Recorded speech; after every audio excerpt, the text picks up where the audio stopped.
Hello and welcome to AM Prime here on WESN Content Capital. I'm Keaton Shaw. Let's get straight into the program. The miscellaneous provisions, establishment of the Borough of Digger Martin and the Borough of Siparia Bill 2021 was debated last week Friday in Parliament, and those discussions continue this week within the realm of the news and other programs. So this morning I'm pleased to welcome, to give us a better understanding of this debate and whether or not borough status actually benefits Burgesses, I am welcoming political analyst via Zoom, Dr. Winford James. Good morning, sir. Good morning, Keaton. Good morning, Trinidad and Tobago. Good morning, Dr. James. Thank you very much for joining us. The bill by Member of Parliament and Government Minister Penelope Beckles is being viewed as major steps to improving people's lives and the governance at the local level. Let's start this conversation by discussing the borough status and whether or not there really is any benefit to changing the status of a Burgess.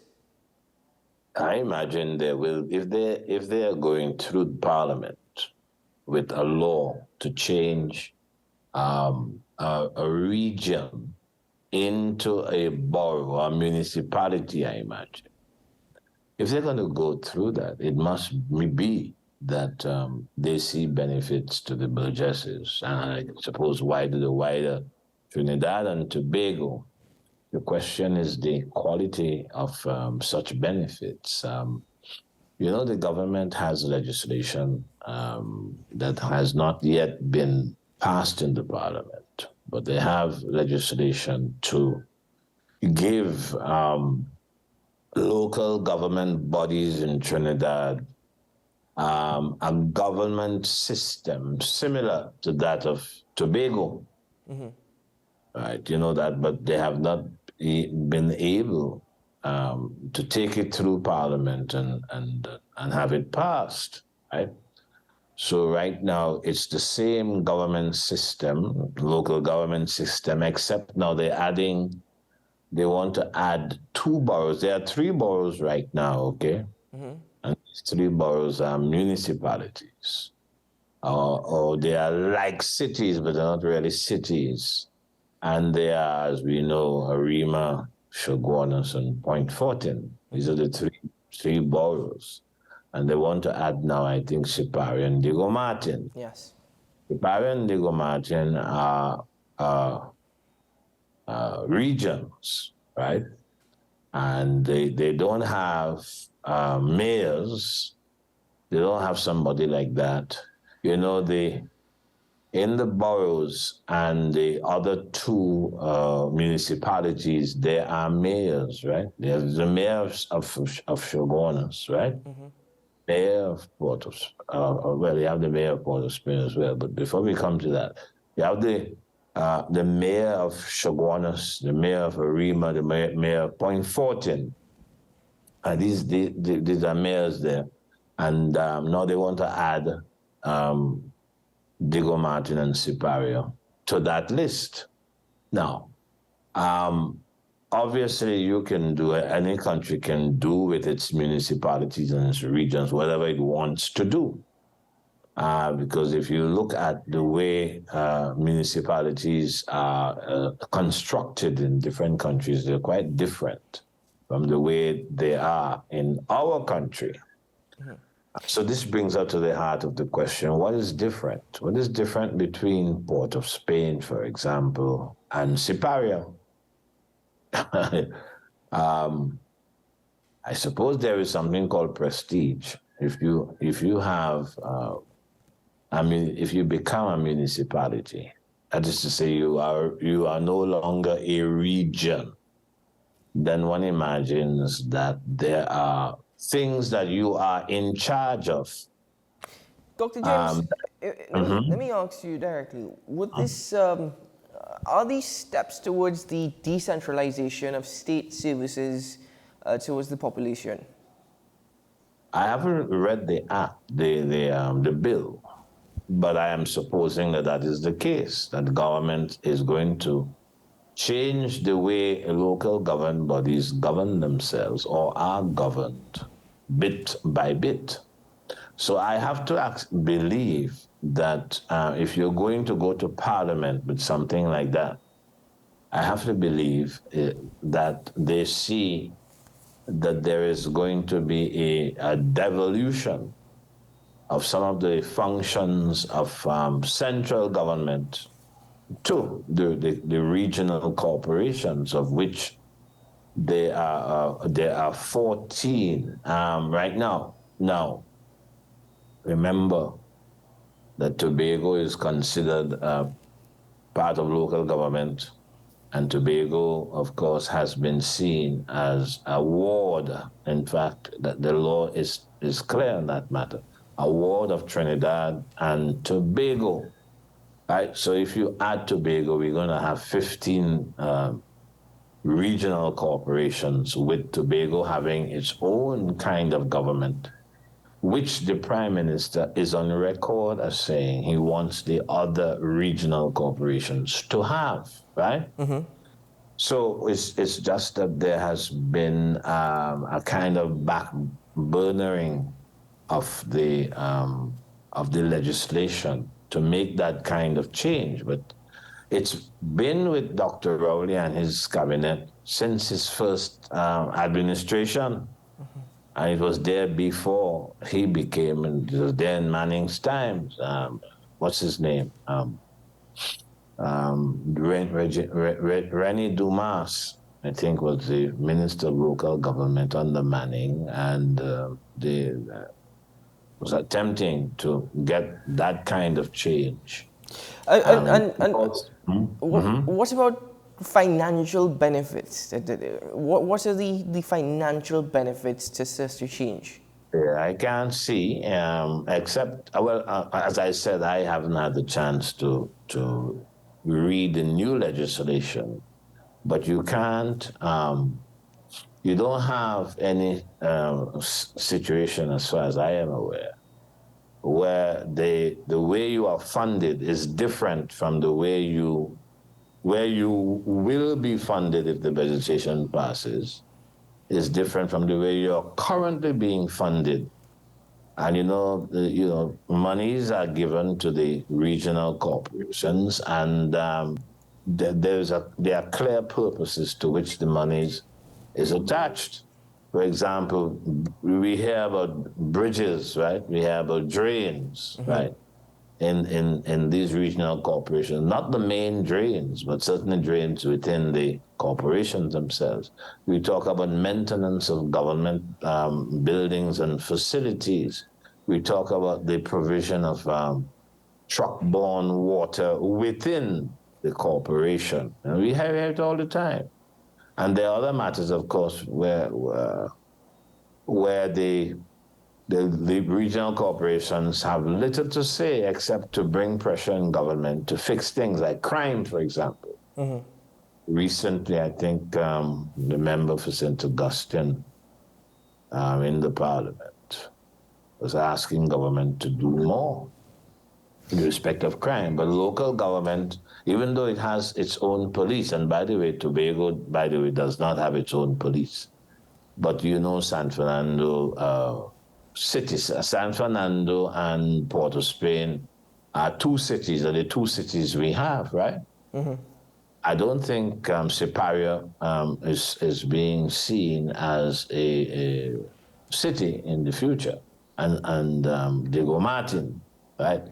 What I am saying is that there are limitations imposed upon all the corporations, including boroughs, and their functionality is related to the amount of money government is willing to give them to do certain things within a limited sphere. I do not remember at this time the extent of the sphere of operations and of the corporations and what they are required to do. But what they are doing is at the local level in those corporations themselves.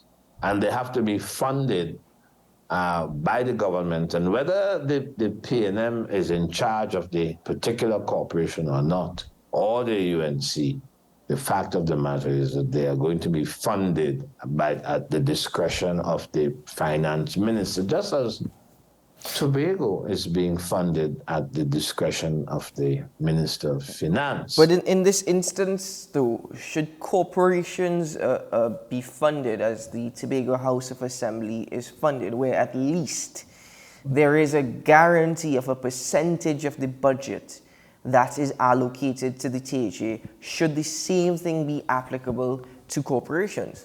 Well, I don't know if it's the word it should. Remember, government did not willingly concede to the idea of a part of the budget, a small part of the budget, being given to Tobago for its development responsibilities and for the maintenance of the current expenditure account. The 4%, at the lowest, and the 6.9, I think, percent at the highest in terms of rates, were won in court by the House of Assembly. House of Assembly had to take the government to court for there to be the rates that you are asking about, except you are saying, should it be that way? If I were part of a borough, living in a borough, I would want to have a clear sense, a clearer sense of how I'm going to be funded by the state than exists now. In fact, I would want to have a more predictable sense of my funding, and I would want to be able to develop a budget that is presented in the parliament and is passed and therefore is implemented by my borough or my municipality or my legal my regional corporation. I would want that to happen. The question is, should it be that way? But if you're going to be serious about local government, then you have to have them collect their own taxes, collect fees and so on for a number of things that people have to do. Take the garbage collection, for example. Keaton, are you there still? Right here. Keaton, let me ask you a question. Do you know of any any regional corporations that extract fees from the burgesses, from the people who live within the corporation? Because burgesses are related to the term borough. But the point is, they are all regional bodies. Do you know of any borough that charges for garbage collection, for example? Not formally, no, but there have been instances of garbage men actually asking individuals for money in order to collect their garbage. There we go. Or for a drink. Yes. Give me a beer or something like that. Yeah. So the point is, the money has to be worked out quite clearly. And as I said before, I have not been able to follow the bill in such a way as to be able to say to you, well, yes, money is part of it, and this is the way the act will be setting up funding. But you know, Dr. James, my final question to you in this conversation, the context of this particular conversation is, if we are making efforts to try and rearrange government structures, but the resources as it stands, as we currently speak, are not necessarily there or available, if the resources are very hard to come, are very hard to procure, does it even make sense trying to rearrange a structure which your hope is it will lead to efficiency, but if you don't have the resources, you're sort of spinning, top in mud? That's a very important question. It's a mighty question you've just asked, very pertinent. If you don't have the the funds at your disposal with your initiative, in other words, if there is no independent way of funding your activities and you have to depend on the discretion of the Minister of Finance, you could be in the same position that you were before the new bill is passed. You follow? Yes. And what the point is that all that if the burgesses or the citizens belonging to particular corporate, is that all that they want? Is it that they want money simply to pay people to pick up garbage? Is it that they want money to maintain government buildings? Is it that they want money to fund truck-borne water when water is cut off, or when water, I don't know, there's not enough water to distribute through the wasser mains into our homes and our other properties. The question is how much independence a corporation has, how much independence it has in the creation of wealth within the corporations. How free is a corporation to invest in the way that central government does? What about the governance issue, which to me are the main issues here, the government issue?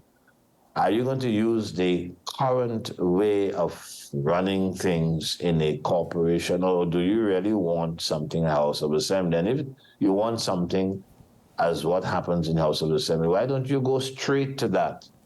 Why take this apparently intermediate step if it's not going to bring really material change? That's the question I'm hearing from you. Yeah. And that's a question, by the way, that the different corporations should be engaging their people with. You know, it's just not simply a matter of taking a bill to Parliament because there's a central government, there's a cabinet in charge. It is getting the democracy to work. It is going to these regional corporations and getting to know what is it they want. How do they want to govern themselves? Tobago, of course, is a ward, but it's run, as you know, with an executive council, and there is a chief secretary, and there's money coming from the government every budget cycle, and so on and so on. Right? And we are still unhappy with the limits placed on the responsibilities of the executive council. The question is, where are the people in relation to the kinds of governance structures that they would like to see happening in their corporations? You know, how do they raise monies? What entitlements do they have to the national purse? All these things, to my mind, have to be discussed and agreed to at the level of the local government bodies before they are taken to Parliament. Well, Dr. James, my sincerest apologies, sir, but we are out of time. And, okay. But I want to thank you very much for joining me on the program this morning. It's been quite some time, so it's good to see you again. Keep well. Okay, Keaton, all the best today.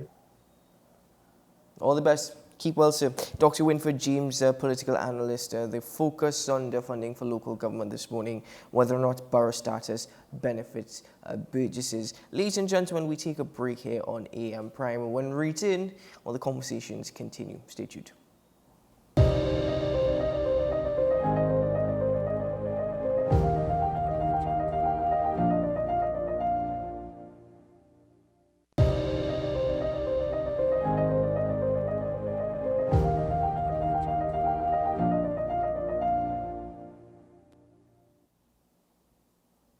Welcome back to AM Prime. Thank you very much for staying with me this morning. Well, there's controversy brewing once more.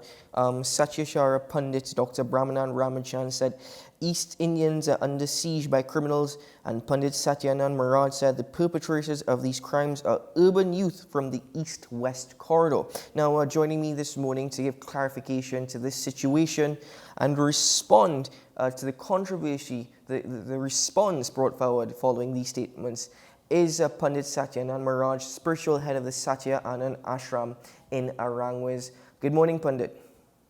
Hi, good morning to you, and of course, good morning to all your viewers this morning on West. Well, Pandit, let's start with the comments, and I quote from the conference held 2 days ago. All the crime we have been facing in Arangwes is being committed by the urban youth, the miscreants who occupy the east-west corridor. Could you please clarify by what you refer to as urban youth and miscreants? What was actually said was urban youth gang member. Right, so you want to clarify that? Sure. That is on record. It's on my Facebook page. It's Pandit Brahmanand's page. I can make that available to you. So it's urban youth gang member, which is a real thing.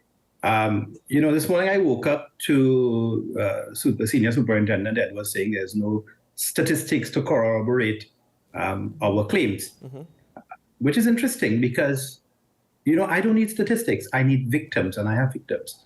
And it goes back years, and it's been getting steadily worse. Yesterday, Pandit Paintaram Maharaj, he's affectionately called Pandit Child, a very, very gentle individual, 65 years old, comes back from the bank at noon, and he's robbed by exactly what we described. Three urban youth gang members. They were waiting for him at his home. What are urban youth gang members? That's the clarification I'm seeking. Well, you see, everybody wants me to pin the tail on the donkey. And it is as though that the police themselves are woefully unaware of who the criminals are in this country. And, I wake up to this piece of news that the senior superintendent says that there's no evidence to corroborate what we're saying. And I find that very difficult to believe. What he should have said is what is real, in that in Trinidad and Tobago, evidence is not collected. This kind of data is not collected.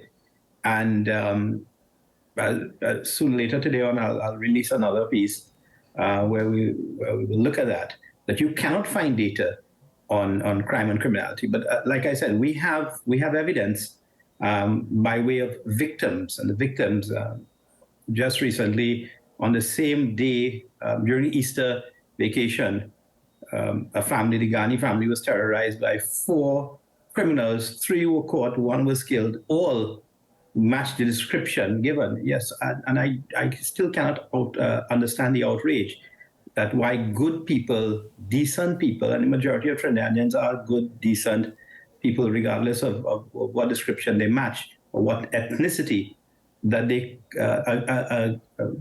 an entire community feels that this is a racist remark. When we call it as it is, everyone gets upset. But the reality is that when Mukesh was robbed coming back from the bank, it was 3 people that matched that particular description.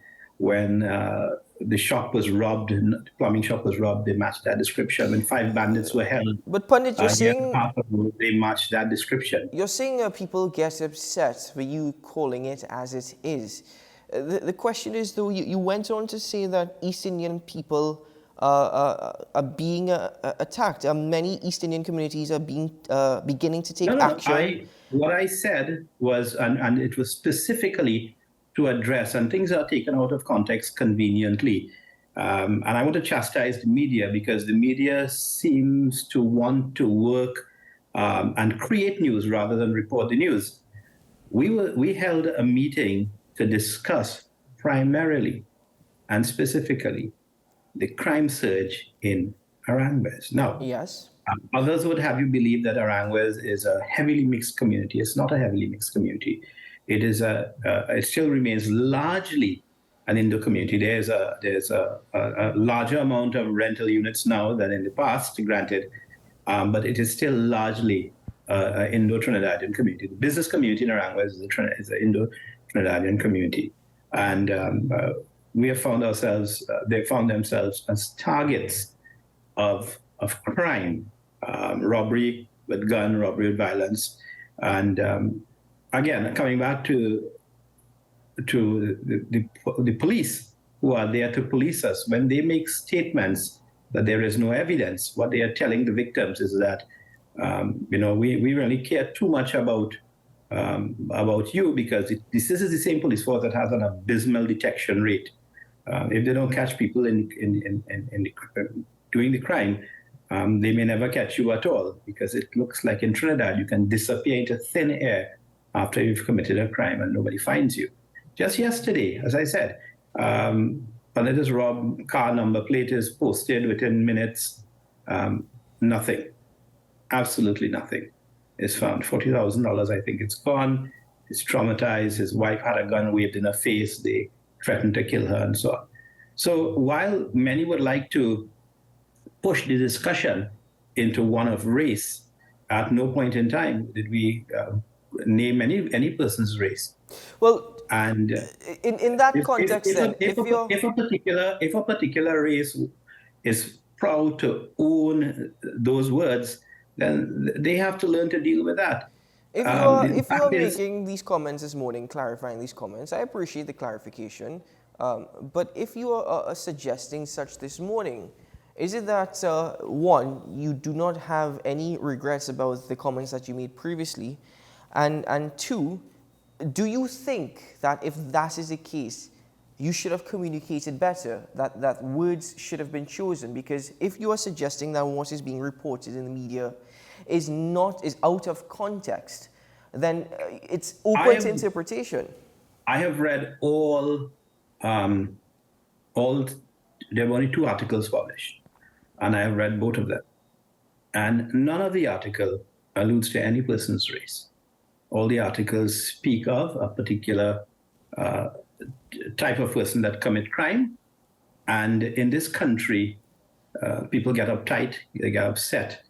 And if someone whom I can't understand why good people will get upset when we call the criminals what they are, miscreants of the East-West Corridor. We're speaking specifically of Arang West. And this is where the crime is being committed. Now, strangely enough, we had people from Arang West being upset that crime, that we talked about it in this very clear way. Why? Because they probably have their own agenda. They're in politics and they need to soft soap a lot of other people. But you see, as men of the cloth, we have to be fair. The crime, the break-ins, when Mukesh was robbed coming from the bank, it was described as that. When the family lost $100,000, the same day the pharmacy owner was killed, it was described as that. When Panit Paintram was robbed yesterday, it's described as that. When just out from me, the plumbing shop was robbed the same way. The Ghani family, Easter weekend, terrorized for half an hour. Police killed 1 and 3 were later arrested. Look at those statistics. So when the police tells me that they don't have statistics, it's because they're not in the business of gathering statistics. And we mustn't, you see, the discussion is being moved from crime to one of race. And if we look at what a racist is someone who, for no reason, well, for the reason because someone is of a different race doesn't like them because they have that particular race, and so on. What we need to do is really say is, the person that I am targeting most of all are the criminals and those who are practicing criminality. If people get all bundled up because they're upset that they belong to the same grouping, then I have to ask myself again, why are good people upset about bandits being called out for being bandits and criminals being called out for being criminals? No one group has the monopoly on criminality in this country. I believe in all groups. We have different levels of criminality and criminal behavior. Certainly, in wanting to push the discussion forward, I think that everyone has jumped on the race wagon because it's convenient. It's not the first time I've been called a racist, I must tell you that. When I speak of religion and I speak of the bias that we as Hindus experience in funding for religious activities and so on, that is actually termed to be racist as well. So in Trinidad and Tobago, we cry race for every little thing. And we bury our heads in the sand, and we fail to realize that there are a group of people in society who are falling through the cracks. They emerge post-pubescent, and they go looking for money, and they join gangs and things like that, and they're coming home to our homes. Now, I have received... But let me ask you, you said Sure. that people want you to pin the tail on the donkey, trying to get clarification by what you are suggesting as urban youth. The question I'm asking you, seeing that you also said east-west corridor, is it that you are also suggesting that crime does not necessarily have a color or one color? Crime does not have, or criminals does not have one ethnicity. You've called out a couple of cases, but hold on, Pandit. Go ahead. We're very much well aware that not all crime is reported. Not all crime is reported. You see a lot taking place, and it's reported more on social media than even within the newspapers. So, urban youth could mean any individual, such as myself, such as an Afro-Trinidadian, an Indo-Trinidadian. You keep leaving out the last two words that I said. And I think this gang is perhaps... members, you said gang members, yes. Gang members. So if you identify as an urban youth gang member, am I wrong in assuming that you are a criminal? Am I wrong? What is a gang member? Yes, but a gang member could be anyone. What does gang member mean? Well, no. The media has been attempting to put words in my mouth. Well, I'm not.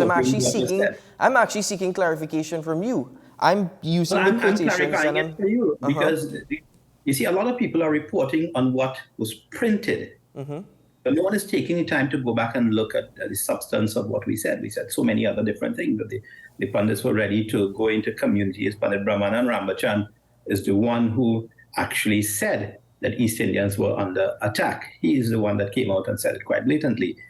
He's not before the media defending himself this morning. I am.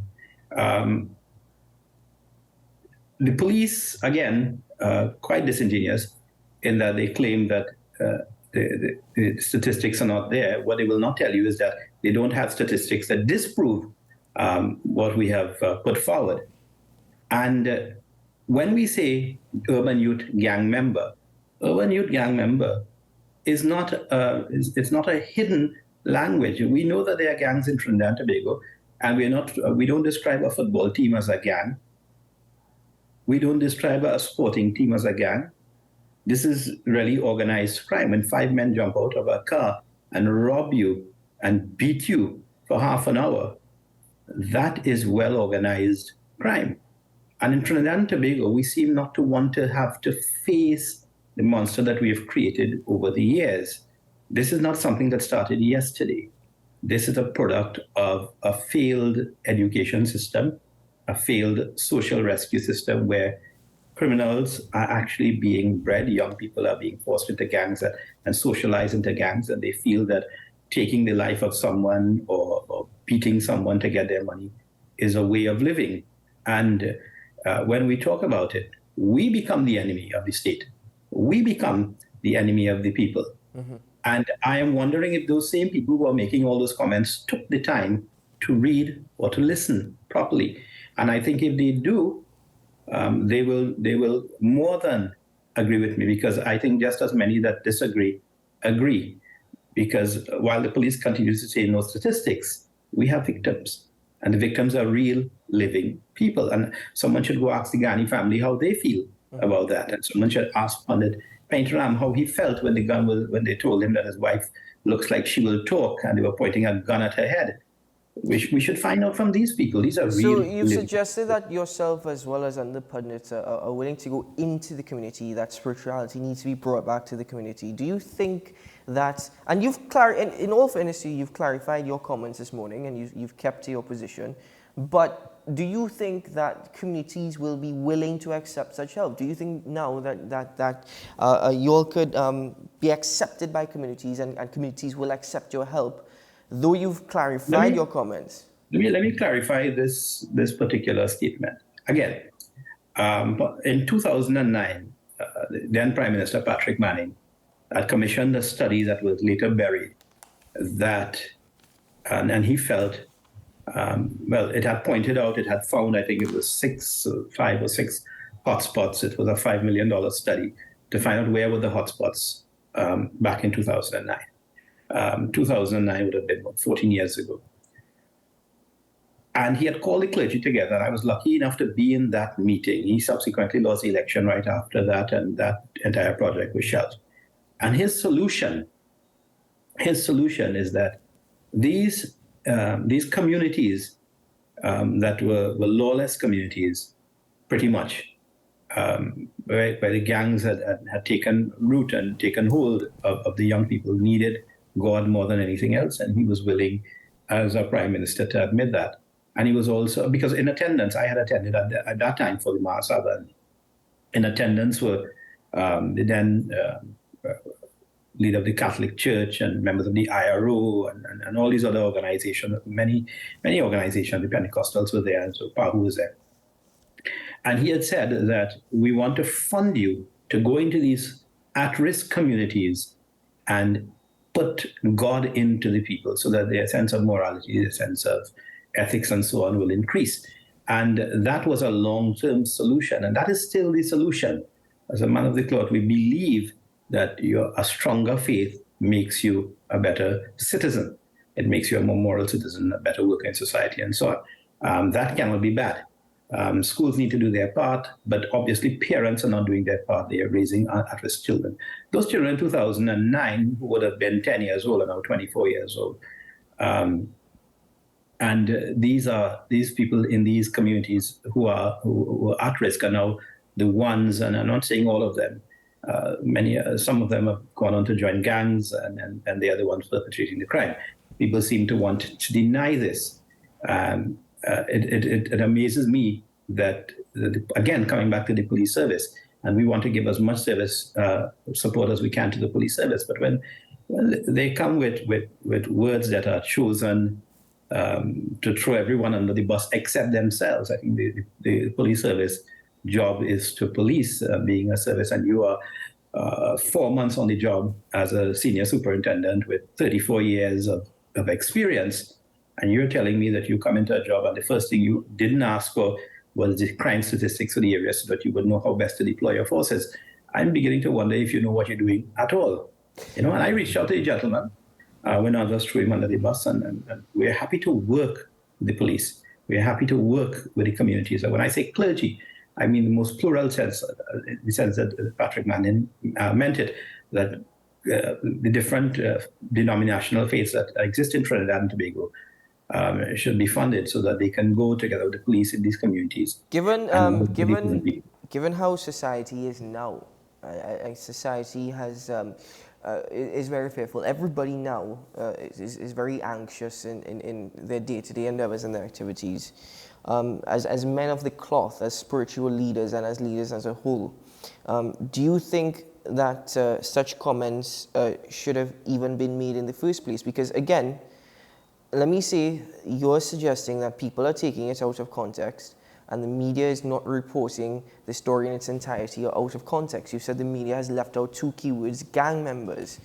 But whilst those are on the table, those are factors on the table, do you think that these comments were ill-timed? Do you think that they were necessary? Well, when is the right time? When more people get killed? How many more people must get killed? 5, 10? How many families must be robbed? 100?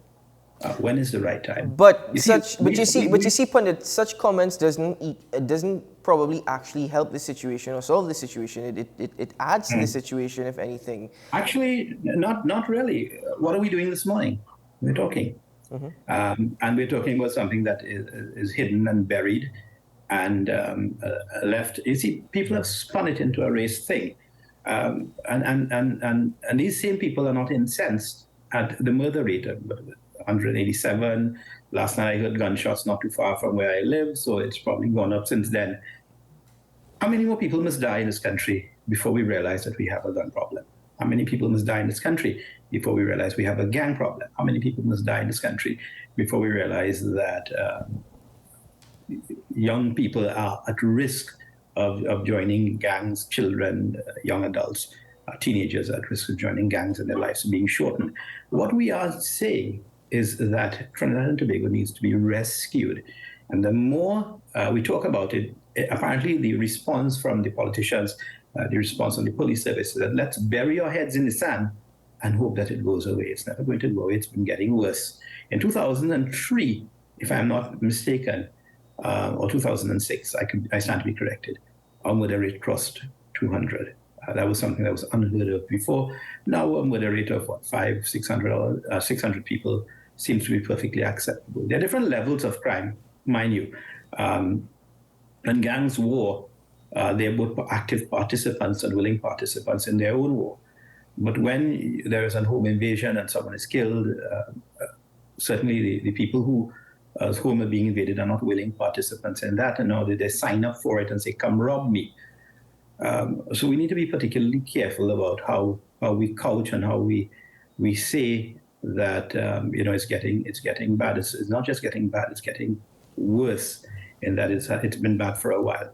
Mm-hmm. And let's speak about an issue which you said you've suggested that we tend to hide from, which is a race issue here in Trinidad and Tobago. How do we solve this issue? Because if you're saying that we need to be open and truthful with ourselves, and I agree, I think we need to be a bit more open with each other, and I think we need to recognize that there are issues that exist.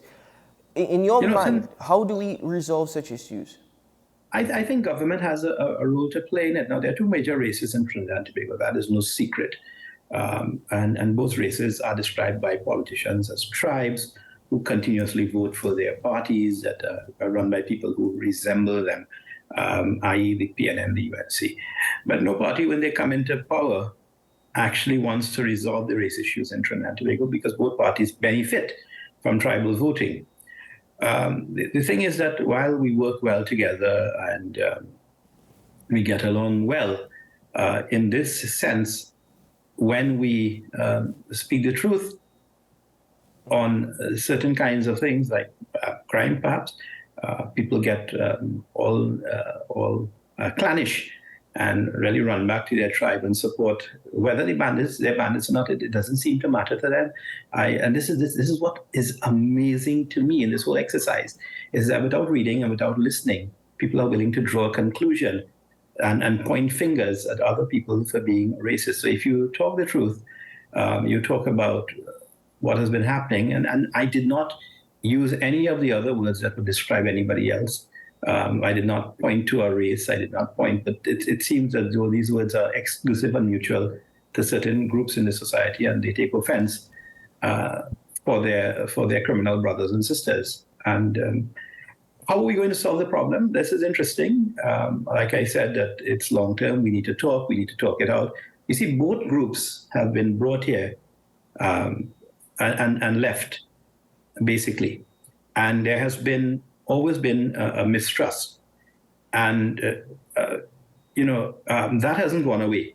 Post-colonial, this is something we were saddled with from colonial times. Even the police force and the way they're structured, the police service and the way they're structured, these are all colonial relics that we need to deal with. So there is a large mistrust among our communities, and it is only when we talk it out, when we interact with each other, because we're still living in communities that are predominantly East Indian, predominantly Northeast Indian, and gated communities and so on, mixed villages. People have a different understanding. But that sense of respect and is still not there. That sense of, sorry? So then in that light, as you said, we still live in a society where everybody becomes clannish. As a man of the cloth and as a leader, won't you suppose for yourself and for those who are also there, Dr. Brahmanan Ramachan, don't you suppose that though you were speaking on behalf of the community of Arangwes, that rather than even use the frame East Indian people, should you not have spoken for Trinidad and Tobago as a whole? Well, we let us be very, very clear. This, and if you look at the press release for this press conference, it said that we are here to discuss crime in Arangwes.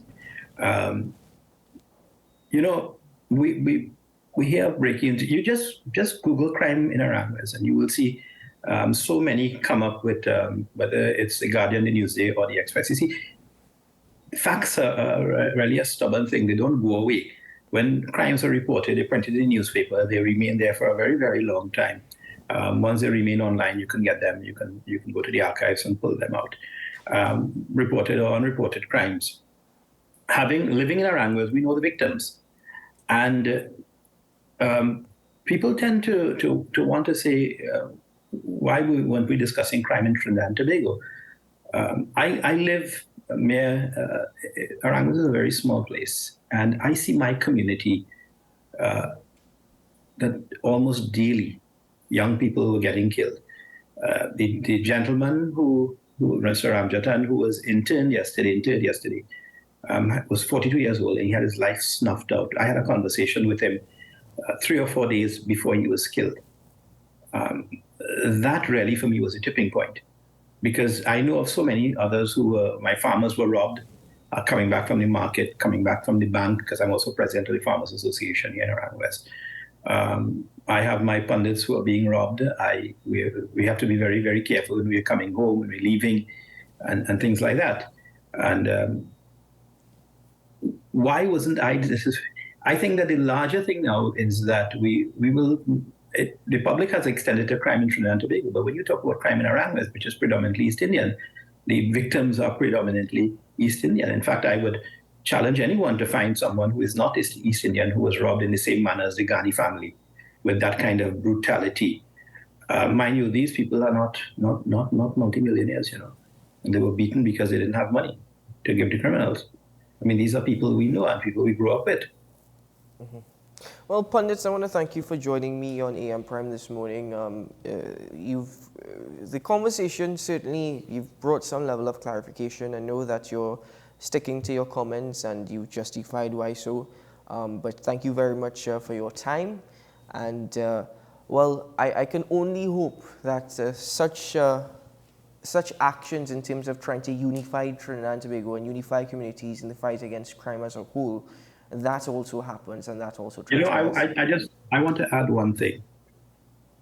We're not getting the same level of criminal activities being reported from St. Anne's or West Moorings or even places as west of the Lighthouse. And I'm wondering why. Why? Is it that Aranguez is a place that has been targeted because we are soft targets? We're seen as easy picking.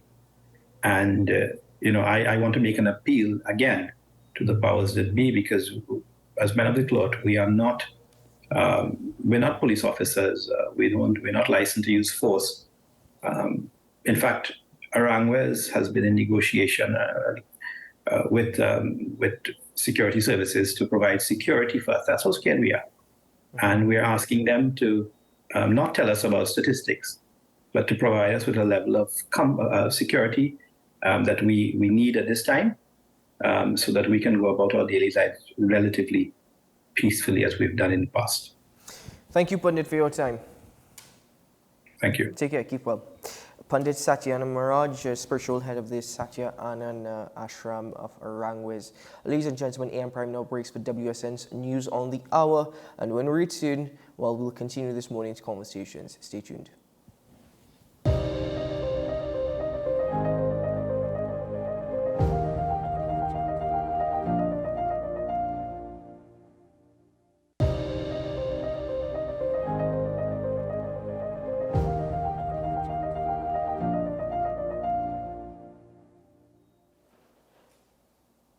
Welcome back to AM Prime. Thank you for staying with us, and I'm pleased to welcome, as we get into our last conversation this morning on the program, the Public Relations Officer of the Blanchisseuse Community Council, Mr. Garfield Medina. Good morning, sir. Morning, Shah. Thank you very much for joining me in studio. Yes, same to you. This morning, it's nice to be here. It's good to have you here. So, just now we have one major event taking place in Blanchisseuse. As we know, the North Coast Jazz Festival, North Coast Jazz and Heritage Festival is coming to Blanchisseuse. But speak to me generally, the role of the private sector and private ventures such as this in the development of the community of Blanchisseuse. How integral is it? It's very integral. It brings a lot of business to the community. It brings a lot of awareness to the community.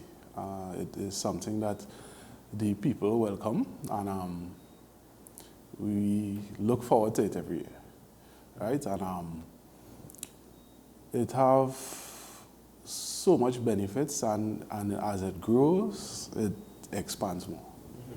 Well, every year it grows. Every year it expands. You see more and more people coming to Blanchiseuses every year. Yeah, every year. Just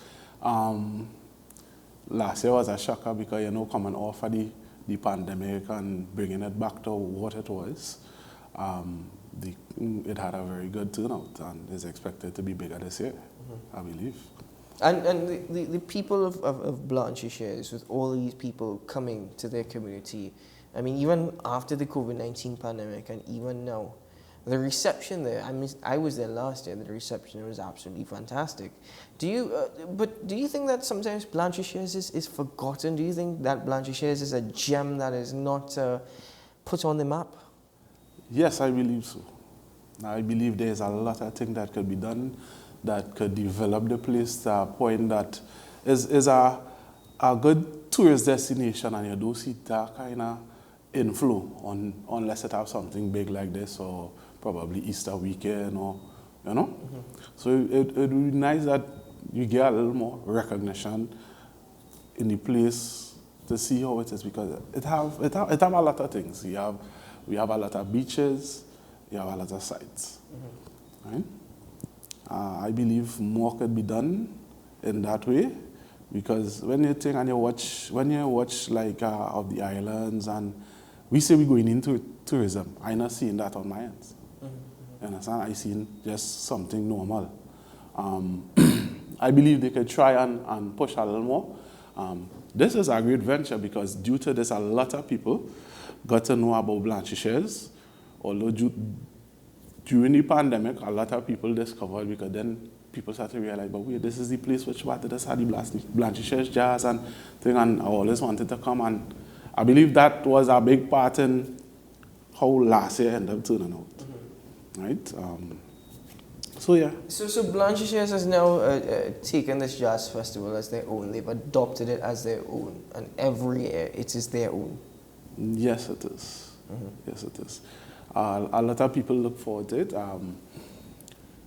It's a good conjunction because we do have our part to play, and we do it to the best of our ability with the resources we have. Because we have like the bed and breakfast. The bed and breakfast is something that made people start to expand.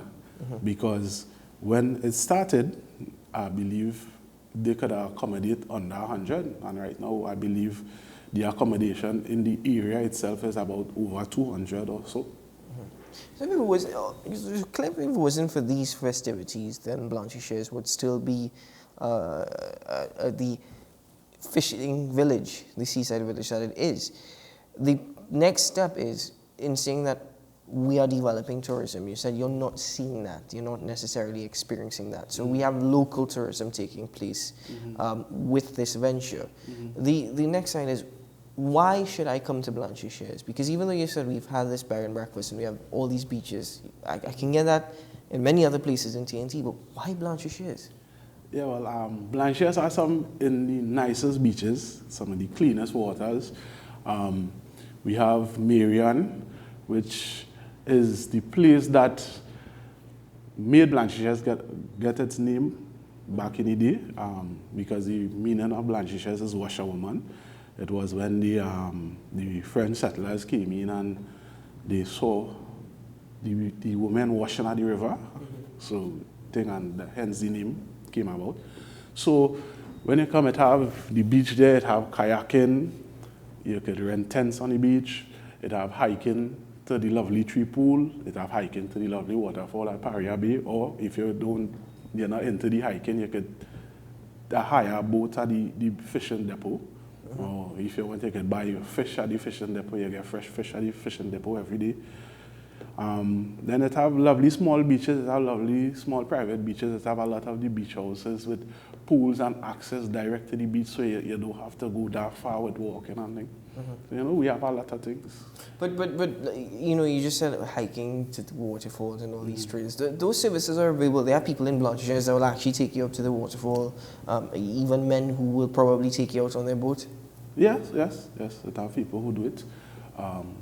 Some people are accustomed to doing it so much that they have their own guides that they come with, because it have a lot of the guides that is a regular hike for them.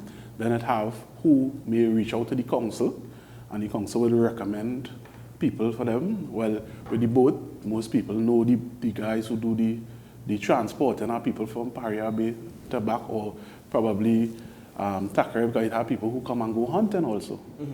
You understand? So they have the people who they link with. They have a few people that they know. So Blanchisseuse, as you're describing it to me, is an ecotourism hotspot. This is where I want to go if I want to get in touch with nature. If I want to get away from all the hustle and bustle here in Trinidad and Tobago, and I wanted to get back to a state of peace and tranquility and be with nature, I need to go Blanchisseuse. Yes, it is a place like that. It's a place where you could come and relax, and the people are welcoming, because a lot of the time when people come, you end up feeling like family. Because it has so many people, sometimes you might end up, some of the fellas might end up by you, and they might end up cook a broth for you, It are the one or two fellas who people gravitate to a lot because they are friendly people, So. Because I think the biggest thing is convincing somebody to make that journey to Blanchisseuse. Because you made that journey from Blanchisseuse this morning to come to the studio, which we're grateful for. But that trip is certainly worth it. And North Coast Jazz only pushes that even further. Even further. So are you looking forward to the festivities this year? You're expecting it to be bigger than it was last year. Was the first year after the COVID-19 pandemic lockdowns. So we're expecting a lot more people in Blanchisseuse this year. Yes. Village is prepared for all of us? Ready I for don't all of us? know how prepared everybody is, but we will, for sure, when the time comes, it will be prepared. Yeah. Well, I'm certainly looking forward to it. I don't know in terms of what more do you think needs to be done or could be done to bring this awareness to Blanchisseuse being this eco-tourist hotspot? I believe tourism have to step in a bit, especially where the beaches is concerned, because there is no lifeguards at the beach. So you have to be careful when you're there at the beach. At the beach, like myself and a couple other family do small business on the beach, the Marian Beach, and most of the time you always have to be watching the waters, because we don't have lifeguard like Maracas Bay or Las Cuevas, so sometimes eventually as one in the locals just end up having to dive in and try to help to save somebody.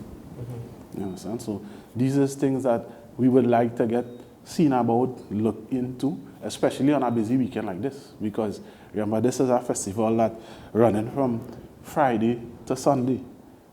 Right? So you have people staying in. Sometimes some people come from before, some people they from all Thursday, because they want to come and have a good relaxed time before the actual crowd come in. You understand? So it would be nice to have these things implemented on the beaches, because it have at least 3 big beaches up there that could do with the lifeguards. Well, we understand the role of the private sector in the development of Blanchisseuse and just how important this festival is to the community. Is Blanchisseuse ready for more? Yes, I believe so. Because even though you've just suggested that we need more awareness, even in terms of safety, like lifeguards, it's one of the things. All the residents are always on standby to help one another. All the residents are it's like a family setting. Yeah, well, it's actually family, because most of the time you talk to somebody and say, well, I know this one thing, and the person say, well, that's my cousin, or that's my uncle, or that is my wife family or something. It's mostly everyone is family. But as I was getting back to the question, ready for more of these private sector ventures? Yes. Looking forward to it. It would be welcome to the community. Well, Mr. Medina, I want to thank you very much for joining me on AM Prime this morning.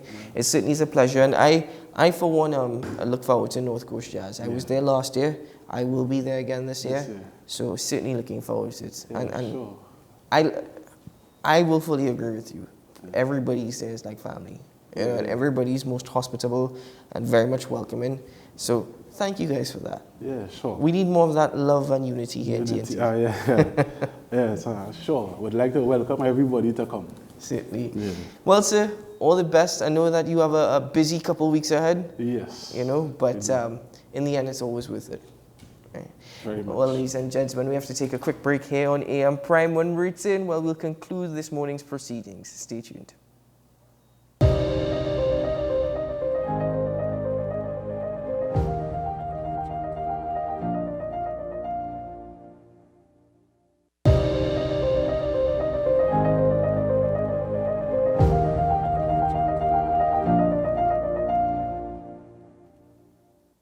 Welcome back to AM Prime. Thank you for staying with us this morning, ladies and gentlemen. Well, now we get into your regional updates, where we first go to the Republic of Ghana, where the long overdue Court of Appeal Amendment Bill of 2022 was passed in the National Assembly to improve the efficiency of court proceedings.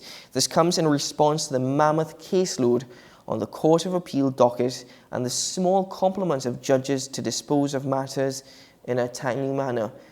My word, why does this sound like something I've spoken about constantly in relation to Trinidad and Tobago many, many times previously? Let's take a look at this report.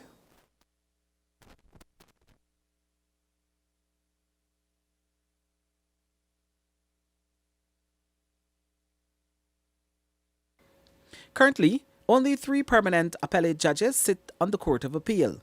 The Court of Appeal Amendment Bill was passed in the National Assembly on Monday and amends Section 34(1) of the Court of Appeal Act, Chapter 301, which presently provides the judges of the Court of Appeal shall include no more than 5 justices of appeal.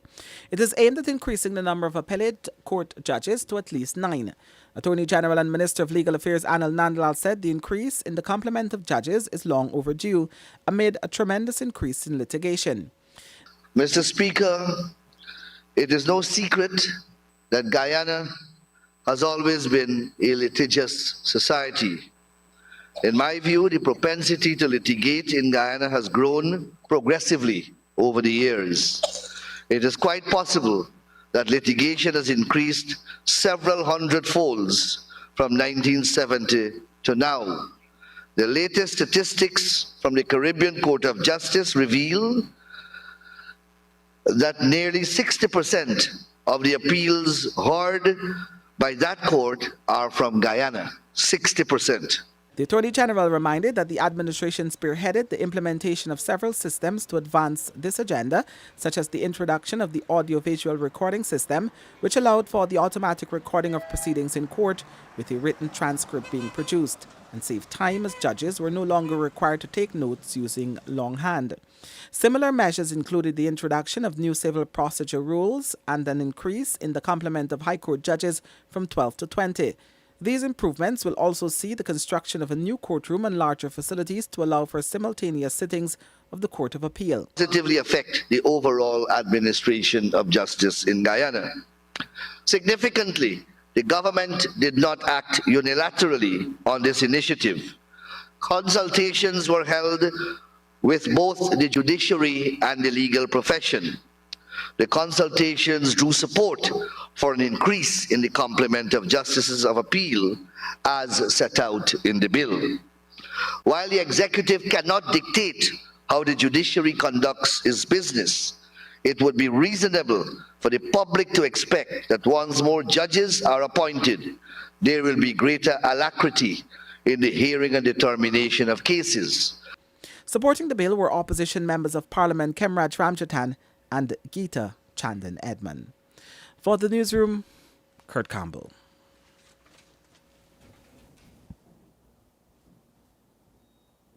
Well, thank you for that report out of Guyana. Let's move now with your regional updates, where we take a look at Barbados, where Central Bank Governor Dr. Kevin Greenidge says the Barbados economy has officially recovered from the impact of the COVID-19 pandemic. He made the revelation during the bank's first quarterly economic review session. Ryan, what factors would have led to this announcement? Well, good evening, Pearson. According to Dr. Greenidge, the rebound has been led mainly by the resurgent tourism sector, as the island's economy grew by 6.4% for the first quarter of this year. In delivering the bank's first quarter review this morning, his first as governor, he indicated that the figure forms part of 8 consecutive quarters of economic growth. Indeed, if we were to look at the quarterly numbers in terms of the level of economic output, both real and nominal, you will see that for March 2023, and we compare here 2023 with 2029, which is the year before COVID really began, in terms of real GDP, real economic output, which is the value, not just the volume of goods and services produced, we are virtually on par. If you consider the inflationary effects and price effects and look at the value of those goods and services produced, we're at $3.3 billion for the quarter versus $2.7 billion for the first quarter of 2019.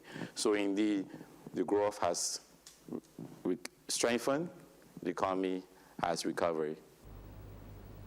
Now, Dr. Greenidge adds that the sustained growth in the economy has positively impacted the labor market. He says unemployment has plummeted from the 17% experienced at the height of the COVID-19 pandemic, now down to 7.2%. That 7.2 unemployment rate is the lowest we've had in history on record. Well, the lowest back to 2007, third quarter. That is a significant recovery in unemployment, which indicates that the labor market is quite buoyant at the moment. Indeed, if you look at another indicator, which is how long it takes a person to find a job. At the height of the COVID period, it took most of persons took between 3 months and a year. If I look at the number, over 8,000 people would take almost a year to find a job, and even some took more than a year.